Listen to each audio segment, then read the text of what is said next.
Voici un avion de ligne moderne. On y trouve des centaines de milliers de pièces qui dépendent l'une de l'autre. Si seulement l'une d'entre elles est défectueuse, une tragédie aérienne peut survenir à tout moment. Une vis manquante peut compromettre la sécurité d'un vol. Comme celle du vol 123 de Japan Airlines. Du vol 585 de United Airlines. Du vol 261 d'Alaska Airlines. Push and roll! Push it! Et du vol 529 d'Atlantic Southeast Airlines. Help me hold it, help me hold it! Un vice caché, une maintenance mal effectuée, un mauvais design, toute défaillance peut transformer un vol en véritable catastrophe. Dans le domaine de l'aviation, on compare la découverte d'une faille à celle d'une pépite d'or. Les pièces défectueuses doivent être réparées pour empêcher qu'une autre catastrophe ne survienne.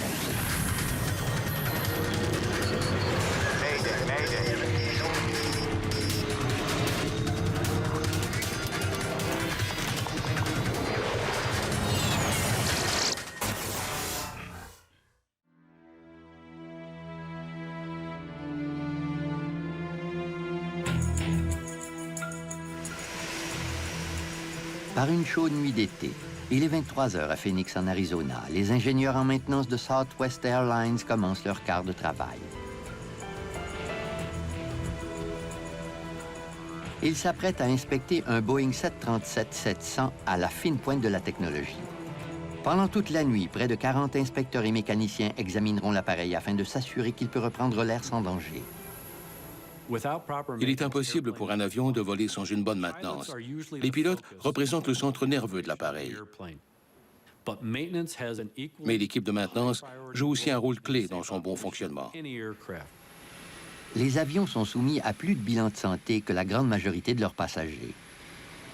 Il y a une indispensable et fort complexe synergie entre l'exploitation, la maintenance et le pilotage d'un avion. À chaque escale, on inspecte les avions de ligne. On débute par la visite A. Il s'agit d'une rapide vérification de l'appareil qui doit dévoiler les problèmes les plus flagrants. Le travail le plus exigeant est accompli durant les visites B et C. Cette nuit, les ingénieurs procèdent à la visite C. Du début à la fin, cette étape requiert des centaines d'heures de main-d'œuvre. Ils doivent absolument terminer cette nuit pour remettre l'avion en piste dès le matin. Cet appareil doit transporter des passagers en Californie. Les visites après vol représentent une tâche énorme, car les avions modernes contiennent des centaines de milliers de pièces. En 1903, lorsque les frères Wright ont effectué leur vol historique près de Kitty Hawk, en Caroline du Nord, leur avion comportait environ 1500 pièces. Le 737 en contient plus de 360 000. On doit s'assurer du bon fonctionnement de chacun des éléments, peu importe sa grosseur. Une vis manquante peut compromettre la sécurité d'un vol. L'industrie de l'aviation l'a appris de façon tragique. Nous sommes le 31 janvier 2000. À bord du vol 261 d'Alaska Airlines, la situation est alarmante. Pilotant un avion lourdement endommagé, le commandant tente d'atterrir à l'aéroport de Los Angeles, mais son appareil ne répond pas aux commandes. Le MD-83 plonge directement vers l'océan Pacifique.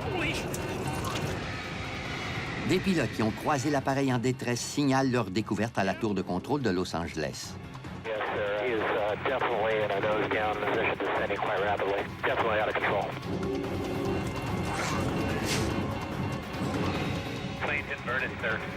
Okay. Yeah, he's inverted. Push the blue side up! There! Here we go.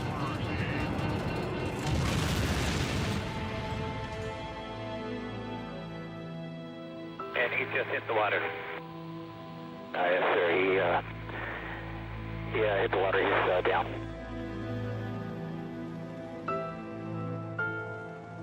Le vol 261 s'est écrasé au large des côtes californiennes, à plus de 400 km/h. Les 88 passagers et les membres d'équipage ont été tués sur le coup.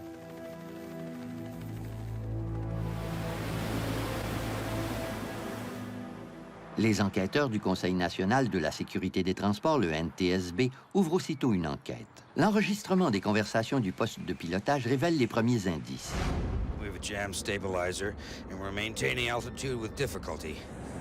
On a immédiatement soupçonné une défaillance au niveau de la queue de l'appareil, le siège des commandes directionnelles. Quelque chose n'allait pas.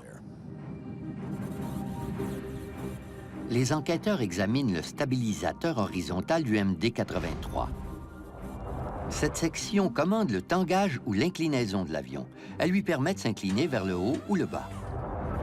Lorsque le stabilisateur se déplace vers le haut, le nez de l'appareil descend et lorsqu'il s'abaisse, le nez de l'appareil s'élève. Dans la queue du MD-83, on trouve un vérin mécanique pour déplacer le stabilisateur vers le haut ou le bas. Quand les enquêteurs retrouvent la queue de l'appareil sur le site de l'écrasement, ils font une étonnante découverte. Le vérin n'était pas accouplé à l'écrou. Il était laissé à lui-même. On a retrouvé l'écrou dans une autre partie de la structure, à quelques mètres du vérin. On a tous été très surpris de constater qu'un vérin s'était séparé d'un écrou au filetage très épais. Aucune lubrification ou graisse apparente ne se trouvait sur la surface de travail du vérin. C'était très étrange. L'autorité fédérale responsable de l'aviation civile ordonne l'inspection de tous les MD-80 aux États-Unis. Le vérin de 6 des 34 MD-80 d'Alaska Airlines échoue à l'inspection.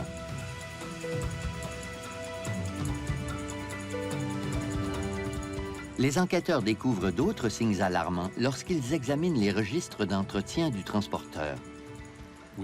On a interviewé tous les mécaniciens affectés à ces avions et on a appris qu'ils falsifiaient les registres d'entretien ou n'accomplissaient pas le travail indiqué.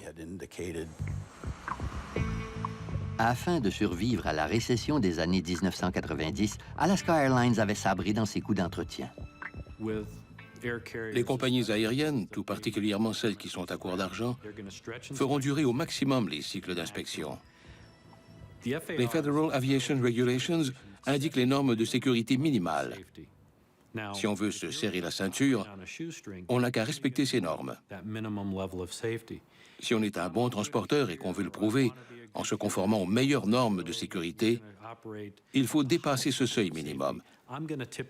C'est plus cher, mais c'est un gage de qualité. Cela dit, beaucoup de compagnies se disent « Le règlement nous ordonne de respecter le seuil minimum, c'est ce qu'on va faire. » Les vérins de la flotte d'Alaska Airlines étaient inspectés après chaque 500 ou 700 heures de vol. Mais en 1996, en raison des coupures, la compagnie vérifie les vérins au bout de 2500 heures de vol, tout en doublant le rythme d'exploitation de sa flotte. Si on compte 600 heures de vol entre les inspections, on évite les contacts métal sur métal. Mais si on les repousse aux 2000 ou aux 2500 heures, on diminue la marge de sécurité. Dans ces circonstances, on se dirige lentement mais sûrement vers une défaillance catastrophique. Une bonne maintenance devient encore plus cruciale en l'absence de pièces de secours capables de remplacer un élément défectueux. Et c'était le cas du vérin du MD-83. L'industrie de l'aviation subit une concurrence féroce, que ce soit pour transporter de la marchandise ou des passagers. Dans un marché difficile, comment fait-on pour se démarquer de ses compétiteurs? Comment en obtenir plus en dépensant moins? Afin de se maintenir à flot, Alaska Airlines a mis des milliers de vies en danger. Mais une catastrophe peut se produire même lorsqu'une compagnie aérienne entretient correctement ses appareils.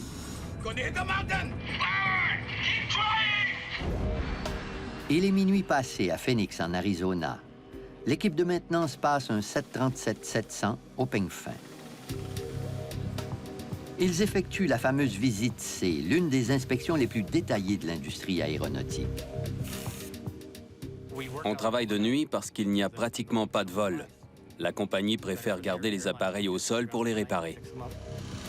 Cette nuit, 339 inspections distinctes sont prévues. Chacune d'entre elles est contrôlée par ordinateur.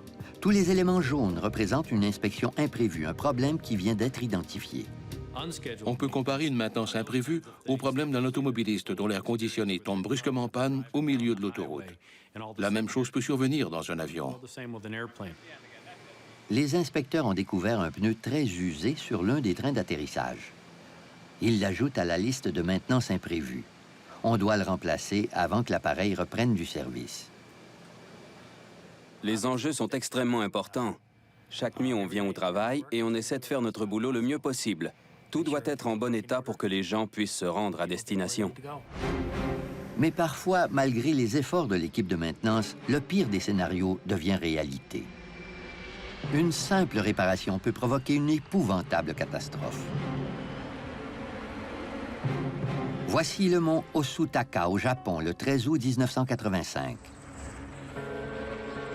Le site de la tragédie aérienne la plus meurtrière de toute l'histoire de l'aviation. Le vol 123 de Japan Airlines s'est écrasé la veille, tuant 520 passagers et membres d'équipage. Il y a 4 survivants. En épluchant le registre de maintenance du 747, les enquêteurs ont découvert que 7 ans auparavant, le nez de l'avion était trop haut au moment de l'atterrissage. En touchant le sol, sa queue avait raclé le tarmac.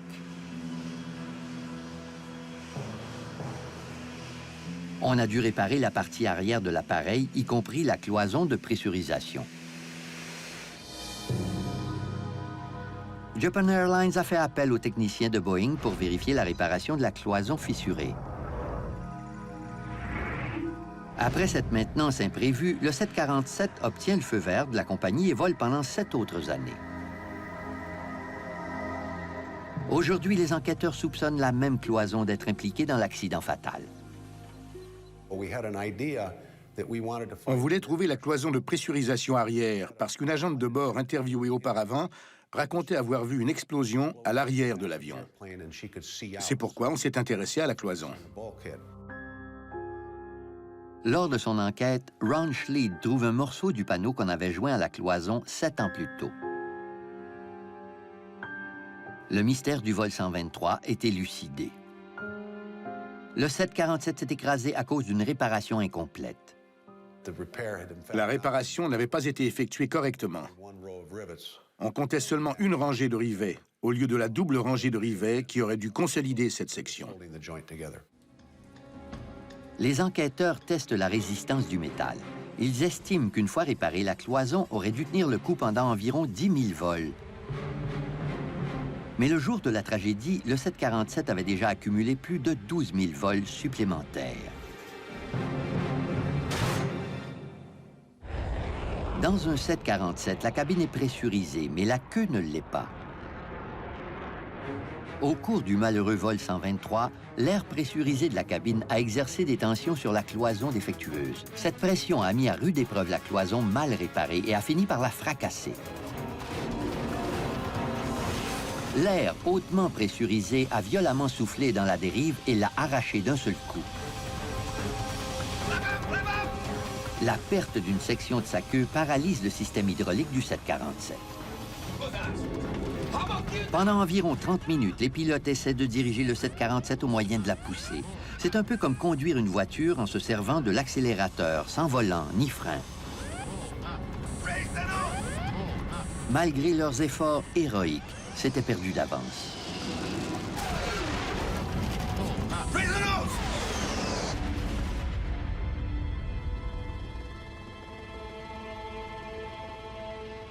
Toute cette destruction a été causée par une rangée de rivets manquantes.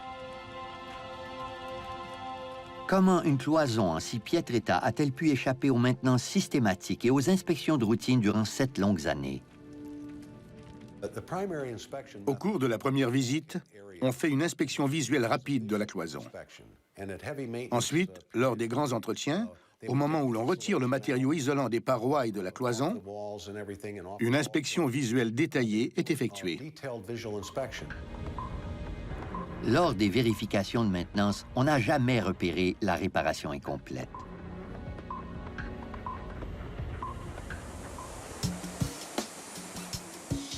« 20 ans après le vol 123 de Japan Airlines, les compagnies aériennes sont toujours à la recherche de failles cachées, invisibles à l'œil nu. Au hangar d'entretien de Southwest Airlines, les enquêteurs utilisent un endoscope, c'est-à-dire une petite caméra souple, pour inspecter les moteurs. Il représente le cœur d'un avion de passagers. S'il tombe en panne, les pilotes ne pourront pas se ranger sur l'accotement de la route. Ça y est. On cherche des fissures sur les pales de rotor. On regarde si elles ont conservé toutes leurs pièces. En plus, on cherche la trace de fissures de métal radiales ou axiales. Tout type de fissure ou signe de fatigue du métal sur les pales de soufflante peut provoquer une catastrophe. Quelle que soit son importance, toute imperfection doit être décelée. Car la plus infime fissure peut causer la perte d'un appareil et celle de tous ses occupants. Help me hold it, help me hold it!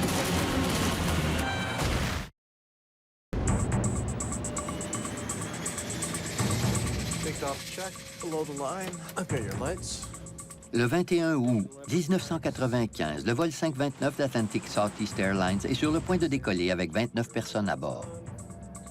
L'Embraer Brasilia se rend à Gulfport, au Mississippi.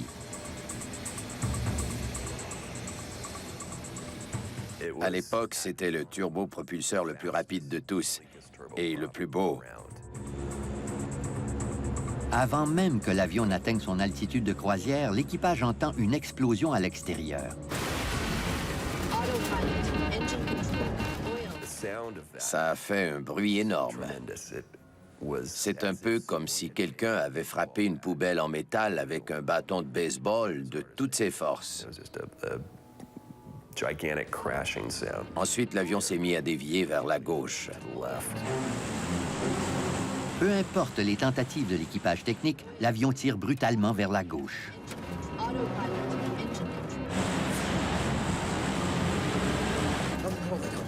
Help me hold it! Over there.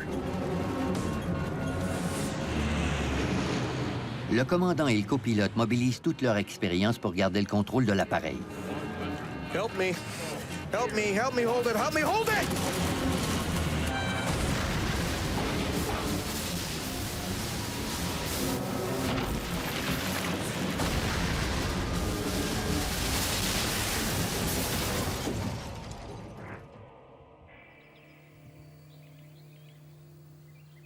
Le vol 529 d'Atlantic Southeast Airlines s'écrase près de la communauté rurale de Carrollton, en Géorgie. Les 29 voyageurs ont survécu au violent atterrissage.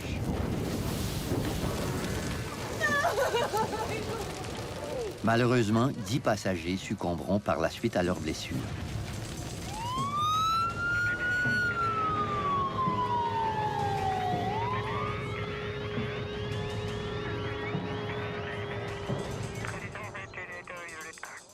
Le NTSB entre en action et forme des équipes pour examiner les différentes sections de l'avion. L'ingénieur en aérospatial Jim Hookey est en tête de l'équipe chargée de vérifier le bon fonctionnement de l'hélice. On a trouvé beaucoup de morceaux d'ailes. On a aussi trouvé l'ensemble des hélices auxquelles il manquait un bout de pale. La pale s'est fracassée d'une façon très particulière, en laissant des signes manifestes de rupture par fatigue. En général, une rupture par fatigue est en surface. Elle comporte aussi des ondulations de fatigue provenant du point d'origine. Donc, on peut apercevoir des anneaux concentriques qui entourent la fissure initiale. Jim Hookey avait raison de diriger son attention sur la pale brisée de l'hélice. 17 mois avant le vol 529 d'Atlantic Southeast Airlines, 2 pales du même type se sont fracassées, la première au-dessus du Canada et l'autre dans le ciel brésilien. Heureusement, dans les 2 cas, l'avion a pu atterrir sans danger. La société Hamilton Standard avait fabriqué les 2 hélices endommagées. Jim Hookey et son équipe passent le registre de maintenance du fabricant au peigne fin. Ils cherchent un détail qui sorte de l'ordinaire. On recherche n'importe quoi d'anormal car on n'a à peu près aucun indice. Le registre indique que la pale d'hélice brisée n'en est pas à ses premières frasques. On a découvert que la pale en question avait déjà été mise hors service en raison d'une fissure, ce qui nous signalait un problème potentiel dans le design de la pale et le cycle d'inspection. Au fond de l'hélice creuse, les enquêteurs trouvent ce qu'ils cherchent. Dans son alésage conique, on insère des poids pour équilibrer l'hélice. Ils sont maintenus en place par un bouchon de liège. Et ce simple bouchon a été le déclencheur d'une série d'événements mortels.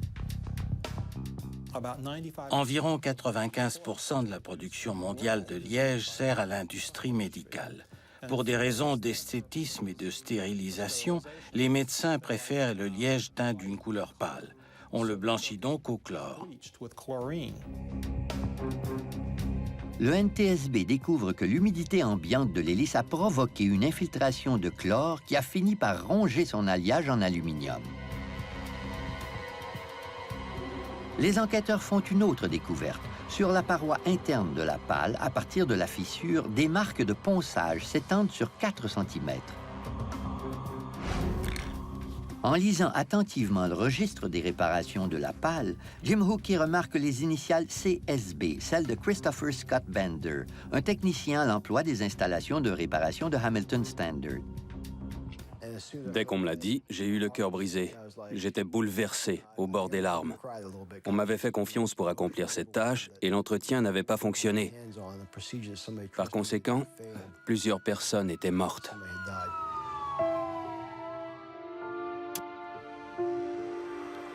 Les enquêteurs demandent à Chris Bender de démontrer sa technique de maintenance des hélices. Il nous a montré comment il cherchait les fissures. Il inspectait l'alésage conique à l'aide d'un endoscope à fibre optique. Déjà, on avait identifié un des principaux problèmes. Son endoscope projetait une lumière blanche trop éblouissante pour les yeux de l'inspecteur, ce qui l'empêchait de bien faire son travail. Ensuite, Bender effectue un travail de routine en polissant l'intérieur de la pale. On lui a demandé d'utiliser un outil pour meuler l'intérieur de l'alésage conique. Après l'avoir affilé, il a procédé à l'inspection. Mais le polissage avait moussé la surface et masqué les signes de fissure, qu'on n'a donc pas pu déceler. La pale a été remise en service et à la longue, la fissure a atteint une longueur critique.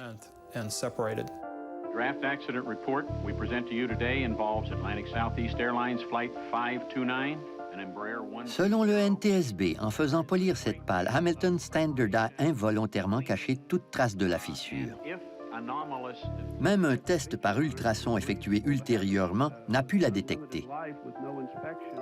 L'entreprise ayant fabriqué l'hélice de l'Embraer Brasilia est aujourd'hui connue sous le nom de Hamilton Sundstrand. Ces inspections et ces réparations sont maintenant plus rigoureuses et dans certains cas, elles surpassent même les exigences de la FAA. Après l'accident du vol 529, aucune de ces hélices ne s'est jamais fracassée en plein vol.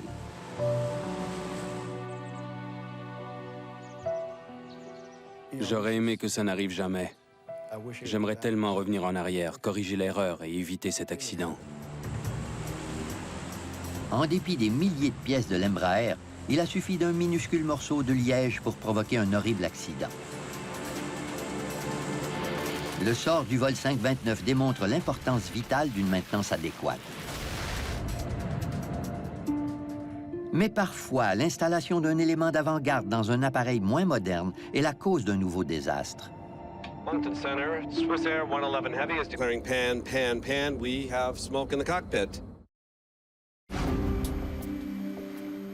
À Phoenix, en Arizona, les ingénieurs de Southwest Airlines continuent la maintenance systématique du 737 jusqu'aux petites heures du matin. Cette compagnie aérienne se démarque de ses consoeurs. Sa flotte se compose uniquement de 737. Les ingénieurs révisent actuellement un modèle 700, l'un des plus récents 737. Le premier avion de ligne de Southwest Airlines, un vieux Boeing 737-300 acheté au milieu des années 80, est encore en service. On peut exploiter un vieil appareil pendant longtemps, en respectant un protocole d'inspection rigoureux. Songez aux transporteurs de marchandises. Ils utilisent des avions vieux de 30, 40 et même 50 ans, qui sont toujours aussi fiables. On les a entretenus et améliorés avec de nouvelles pièces. La mise à niveau des vieux avions est une étape courante de la maintenance aéronautique. Mais parfois, l'installation d'un élément d'avant-garde dans un appareil moins moderne est la cause d'un nouveau désastre. Dans ce laboratoire improvisé, on a rassemblé les débris du vol 111 de Swissair. Le 2 septembre 1998, l'avion de passagers s'est écrasé au large des côtes de la Nouvelle-Écosse sans laisser le moindre survivant. On retire une quantité impressionnante de débris du fond marin. Mis bout à bout, le câblage récupéré couvrirait une distance de près de 250 km. Dans l'accident de Swissair, on a dû récupérer environ 2 millions de pièces qu'on a pratiquement examinées une après l'autre. Dans le domaine de l'aviation, on compare la découverte d'une faille à celle d'une pépite d'or, parce qu'elle nous révèle les causes de l'écrasement. L'enregistreur de conversation de poste de pilotage fournit des indices cruciaux aux enquêteurs. Yeah, what is that? L'odeur de fumée préoccupe le commandant Zimmerman. Il décide alors de se dérouter vers l'aéroport le plus près. Find the closest place to land, Stefan. Le vol 111 de Swissair bifurque vers Halifax et amorce sa descente.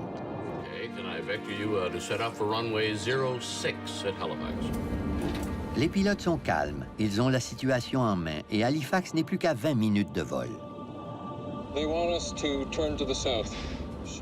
À ce moment-là, tout se déroulait normalement. J'ai autorisé le pilote à amorcer sa descente initiale. Ensuite, il m'a demandé l'autorisation de se stabiliser à une altitude intermédiaire, sans doute pour permettre à l'équipage de ranger les plateaux de nourriture et d'autres objets. Cabin bus off. Cabin bus off, Roger. Mais le calme apparent qui règne à bord du vol 111 ne dure pas longtemps. Autopilot, disconnect. We are declaring emergency now. Swissair 111 at time 0124. All my screens are down. I'm flying on standby instruments, maintaining 300. Peu après l'appel d'urgence, l'équipage cesse toute communication.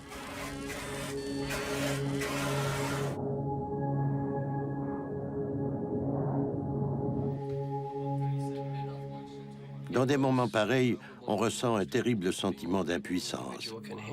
Il faut rester assis sans rien faire et regarder l'avion disparaître en espérant qu'il va revenir vers l'aéroport. Malheureusement, ce jour-là, il a disparu à l'horizon. À 22h31, heure de l'Atlantique, les habitants de Peggy's Cove entendent une explosion terrifiante.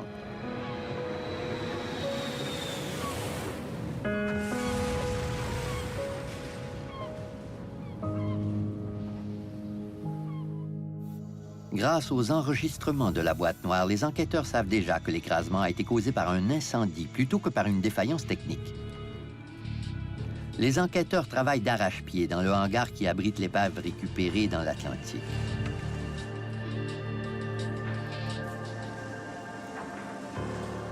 Ils découvrent finalement des marques de brûlure prouvant que l'incendie s'était déclaré à l'arrière du poste de pilotage. En fait, derrière le copilote.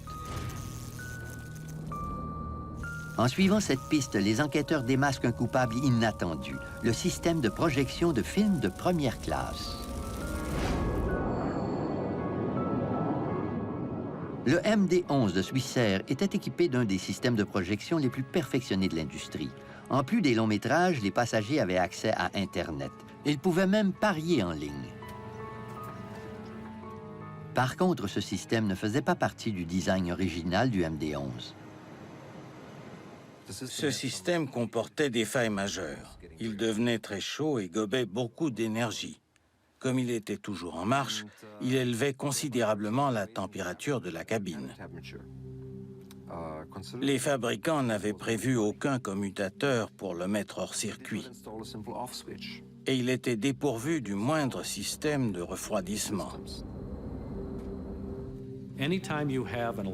Lorsqu'on intègre une nouvelle pièce ou un assemblage récent au système électrique d'un avion, on compromet son intégrité, car cela modifie le design initial. Mis au courant des dangers du câblage défectueux, les dirigeants de Swissair font désactiver tous les systèmes de projection de film de leur flotte. Mais les enquêteurs comprennent vite qu'un autre élément de l'avion a contribué à la propagation rapide de l'incendie. On a découvert qu'un fil était arqué en direction de l'incendie. Et juste à côté, il y avait du polyéthylène terephthalate métallisé, un matériau très inflammable dont on recouvre les couvertures isolantes. On trouvait fréquemment ce genre de polyéthylène dans les avions de ligne internationaux. Même s'il avait passé un test d'inflammabilité avec succès, le matériau thermoacoustique demeurait dangereux car il pouvait alimenter un incendie. Le feu s'est rapidement propagé du poste de pilotage aux offices de première classe. La corrosion de certains métaux n'a pu être causée que par des températures de 600 degrés Celsius.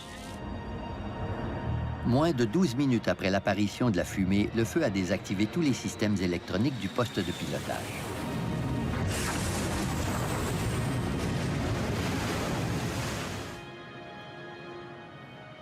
Après cette catastrophe, Swissair retire l'isolant inflammable de tous ses MD-11. Les organismes de réglementation exigent la même chose des autres compagnies aériennes. D'autres failles meurtrières échappent encore aux inspections les plus minutieuses. L'une d'elles est si profondément dissimulée dans le design du populaire Boeing 737 que les experts mettront 5 ans avant de la découvrir. À Phoenix, en Arizona, les mécaniciens de bord poursuivent la visite C du 737. Au cours de leur travail, ils vérifient sa gouverne de direction. Ce volet mobile est l'une des gouvernes les plus importantes de l'avion pour virer à gauche ou à droite.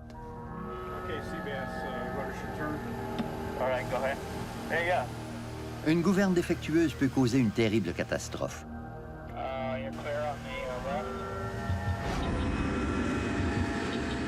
Malgré des années de maintenance régulière, une minuscule pièce de gouverne a causé la mort de 100 personnes voyageant à bord d'un 737. Et la plus expérimentée des équipes de maintenance n'aurait jamais pu repérer la faille.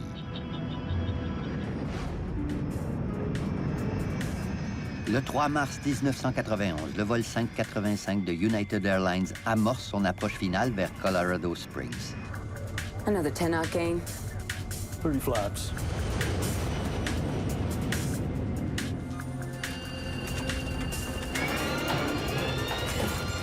Oh, God, so... 15 flaps! 15! Going up! Oh, my God! Oh, my God! Oh, my God!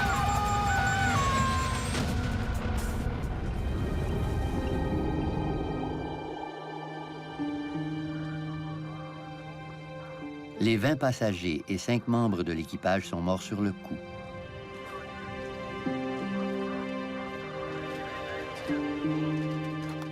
Les enquêteurs du NTSB se précipitent à Colorado Springs.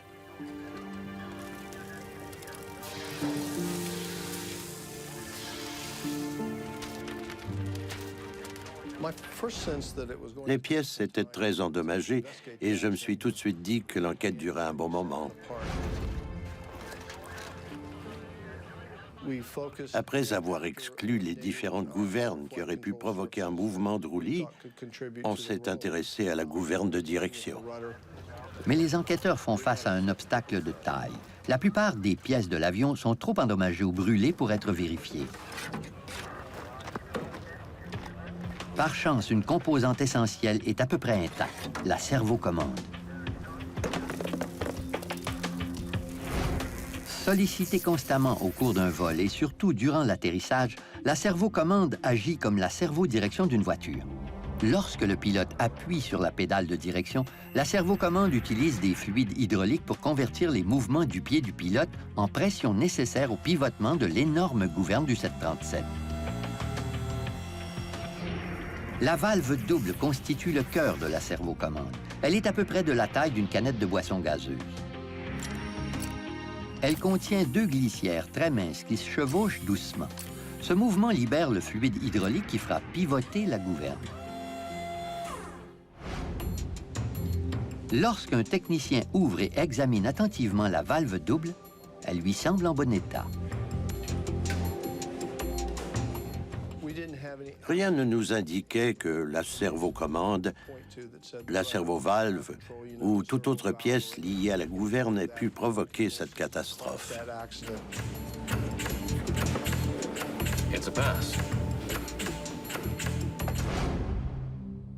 Pour la 4e fois seulement, le NTSB publie un rapport d'enquête sans conclusion. Cette enquête nous avait coûté énormément de temps et d'efforts, mais on ne savait toujours pas ce qui s'était passé. Moins de 2 ans plus tard, l'écrasement d'un autre 737 allait raviver les souvenirs de Greg Phillips et du NTSB. Hold on, hold on. Hold on. Shoot! What the hell is this?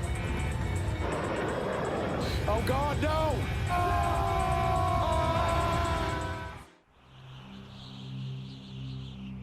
Le 8 septembre 1994, le vol 427 de US Air s'est écrasé près de Pittsburgh, tuant tous les passagers et membres d'équipage. Il n'y avait pas d'avion, juste des fragments éparpillés. On n'aurait jamais deviné que c'était un avion. Les enquêteurs s'aperçoivent que cette catastrophe reflète la tragédie du vol 585 de United Airlines. Lors de son approche finale, le vol 585 avait roulé à droite, tandis que le vol 427 s'était incliné vers la gauche. Les 2 équipages ont été pris par surprise. Après une lutte sans merci, les 2 avions se sont écrasés, sans laisser le moindre survivant.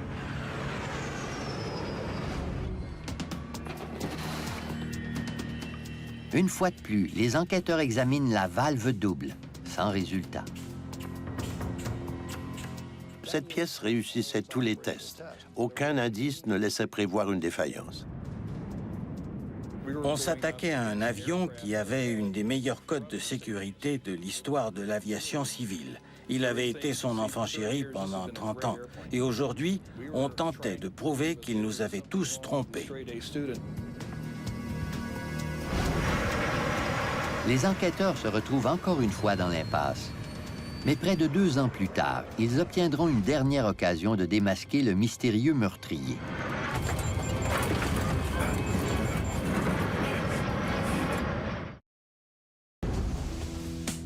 De retour à Phoenix, en Arizona, une longue nuit de maintenance s'achève. Plus de 30 mécaniciens et près d'une demi-douzaine d'inspecteurs ont passé le 737 de Southwest Airlines au peigne fin. L'équipe a effectué plus de 400 vérifications distinctes et a remplacé de nombreuses pièces. Le numéro N427WN sera bientôt prêt à décoller.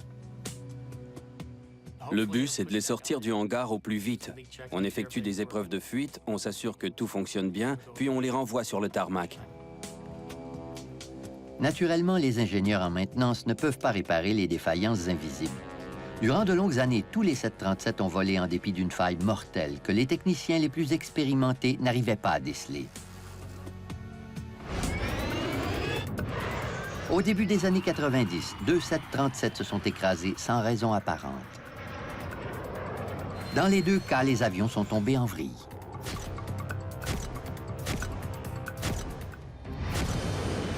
Le 9 juin 1996, l'histoire se répète.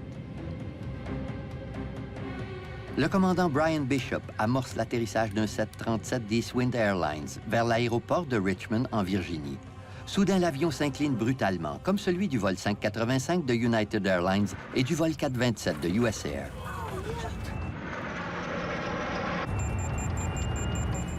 J'ai tourné la chape dans la direction opposée et appuyé sur la pédale de direction contraire, mais elle est restée bloquée. On a tout de suite compris que la gouverne de direction était défectueuse. Tout aussi soudainement, le 737 revient à la normale et reprend sa position horizontale.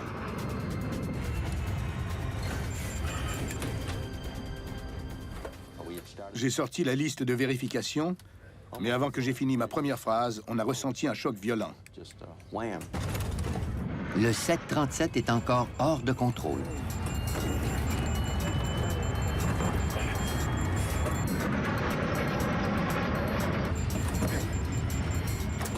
Brusquement, l'avion d'Eastwind Airlines reprend sa trajectoire initiale. Sans perdre de temps, le commandant Bishop le dépose en douceur sur la piste. C'est alors que je me suis rendu compte que mes jambes tremblaient. On s'est précipité sur les lieux. L'avion n'avait pas bougé. Il était resté sur la piste jusqu'à notre arrivée. Les enquêteurs concentrent immédiatement leur attention sur les commandes de direction. Un collègue m'a signalé qu'il avait déjà effectué un test de choc thermique. Après avoir trempé dans la glace carbonique, la servocommande reçoit une bouffée d'azote gazeux qui simulera une température de moins 40 degrés Celsius. Puis, un technicien y injecte rapidement du fluide hydraulique surchauffé et il enclenche le mécanisme de départ. On observait tous les mouvements de l'actionneur. Gauche-droite, gauche-droite. Soudain, il s'est arrêté, sans avoir reçu la moindre instruction. L'équipe d'enquêteurs constate qu'une minuscule valve hydraulique dirigeant la gouverne de l'avion de ligne le plus populaire au monde peut s'arrêter net dans certaines conditions. Et cette valve peut se bloquer sans laisser de traces.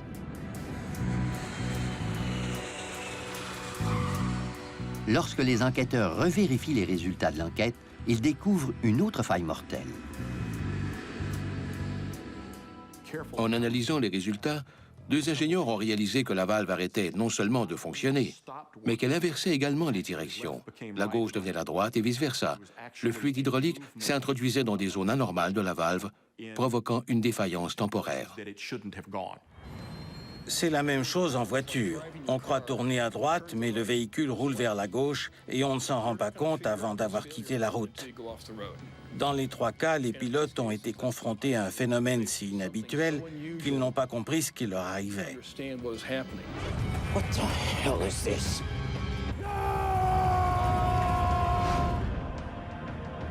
À la suite de ces catastrophes, les pilotes ont reçu une formation adaptée aux problèmes inattendus de gouverne de direction.